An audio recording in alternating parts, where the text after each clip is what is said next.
আগুনে সর্বশেষ ঘি ঢেলেছে তামিল সিনেমার সুপারস্টার বিজয় থালাপতি।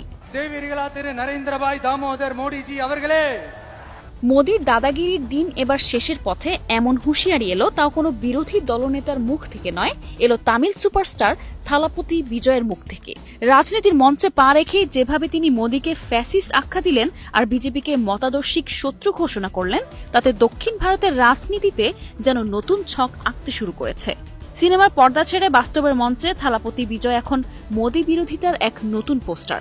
মনে হচ্ছিল মোদি স্টালিন একসঙ্গে কোনো ব্লকবাস্টার সিনেমার ভিলেন, আর থালাপতি তার একাই হিরো।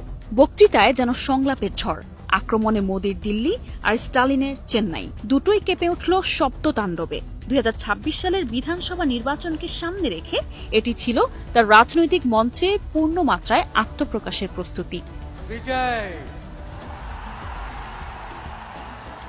বিজয় অভিযোগ করেন, বিজেপি নেতৃত্বাধীন কেন্দ্রীয় সরকার দেশের মুসলিম সংখ্যালঘুদের টার্গেট করছে, তামিলনাড়ুর জেলেদের অবহেলা করছে এবং রাজ্যের সাংস্কৃতিক ও ঐতিহাসিক পরিচয়কে দমন করার চেষ্টা চালাচ্ছে।